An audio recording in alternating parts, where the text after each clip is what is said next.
Ang Pilipinas ay isang bansang binayaan ng likas na yaman, makasaysayang puok at makukulay na kultura. Ngayon, ipapakita namin ang ilan sa mga tanawing nagpapakita ng tunay na ganda ng ating bayan. Samahan niyo kami sa paglalakbay sa iba't ibang bahagi ng Pilipinas at alamin kung bakit karapat-dapat itong mahalin at ipagmalaki. Ang mga lugar na ito ay hindi lamang destinasyon ng mga turista, kundi mahalagang bahagi ng ating pambansang pagkakakilanlan. Unang destinasyon ang Calao Caves sa Peña Blanca, Cagayan.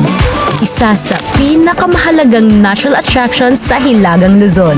Binubuo ang Calao Cave ng malalawak na limestone chambers na hinubog ng kalikasan sa loob ng libo-libong taon. Matatagpuan dito ang Calao Chapel, isang maliit na simbahan na sinisinaga ng natural na liwanag mula sa taas. Bukod sa kagandahan nito, mahalaga rin ang Calao Caves sa larangan ng agham. Dito natuklasan ang mga labi ng Homo luzonensis na nagpapakita ng sinaunang pamumuhay ng tao sa Pilipinas.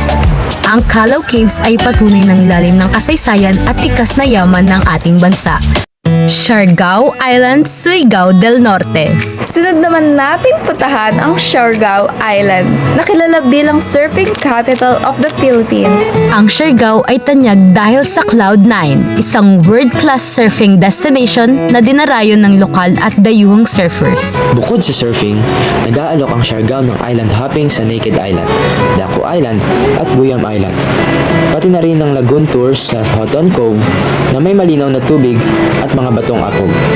Alam niyo ba na pinakamainam bumisita mula sa Marso hanggang Mayo para sa sightseeing at Hulyo hanggang Nobyembre para sa surfing? Kilala rin ang isla sa tahimik na pamumuhay at mainit na pagtanggap ng mga lokal. Ipinapakita ng Siargao ang balanseng pagsasama ng turismo, kalikasan at komunidad. Mayon Volcano, Albay.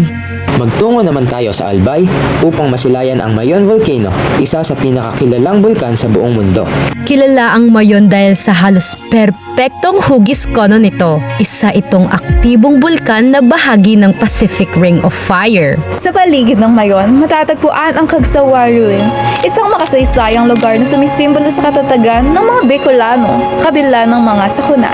Pinakamainam bumisita mula Disyembre hanggang Mayo upang mas malinaw ang tanawin. Maaari ring subukan ng ATV rides at bisitahin ang Sumlang Lake at Daraga Church. Ang Mayon Volcano ay sumasalamin sa lakas at kagandahan ng kalikasan ng Pilipinas. Ang bawat lugar na aming ipinakita ay may sariling kwento at kahalagahan. Bilang mga mag-aaral at mamamayang Pilipino, mahalagang kilalanin, igalang at pangalagaan ang ating mga yaman. Tara na at tuklasan ang Pilipinas, isang bansang puno ng ganda, kasaysayan at pusong Pilipino.